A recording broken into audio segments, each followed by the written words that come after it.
So I have a couple really interesting polls on the war to share with you. This is fascinating. So this first one here is from Rasmussen. Now, Rasmussen is definitely a right-leaning pollster, so bear that in mind. But at the same time, they also were one of the most accurate pollsters for the 2016 and 2020 election.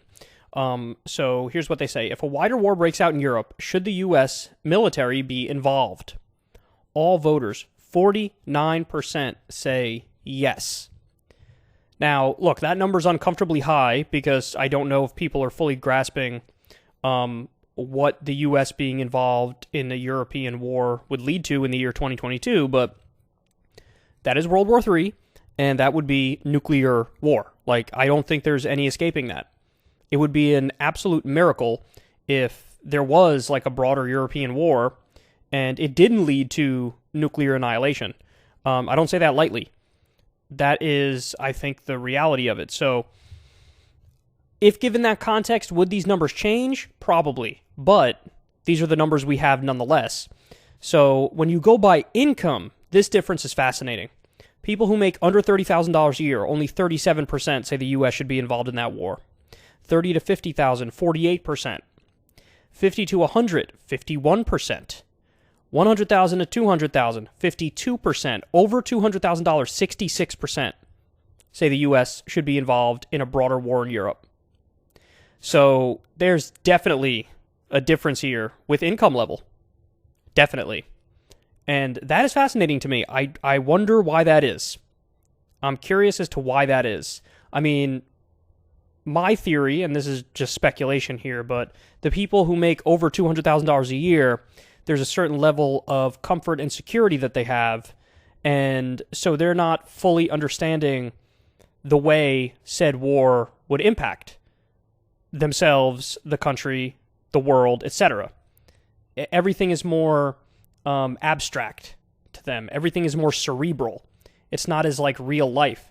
Now, there's also, it's possible that the people who make, under $50,000 a year, that these are people who understand that all of the money spent on such a war is money not spent here at home to help improve their lives.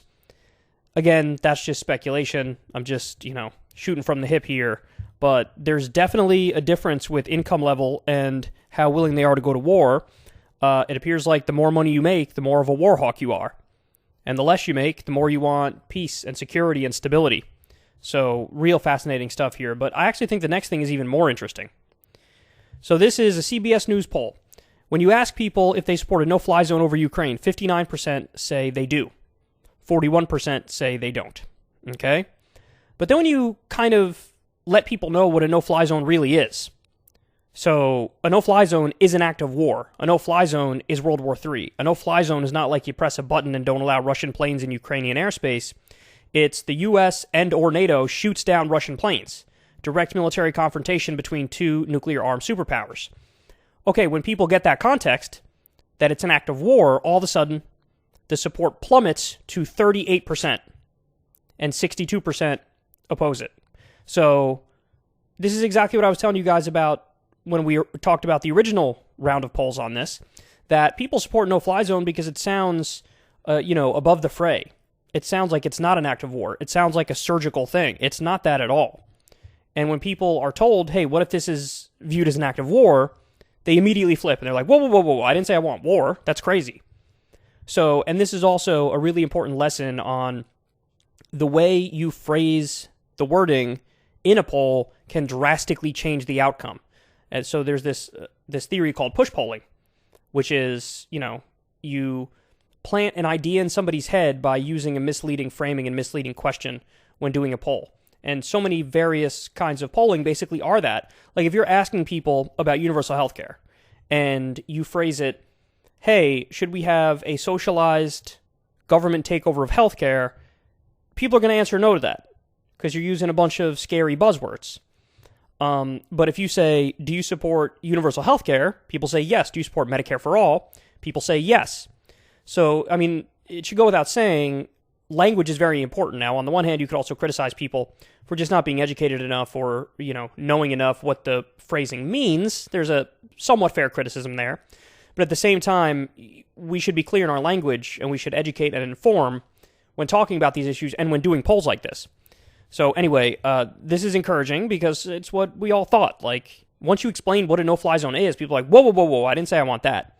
Yeah, exactly. So anyway, here's some new polling on it. Really interesting stuff, and I'm sure we'll see more polls like this come out in the future that have interesting contradictions in numbers.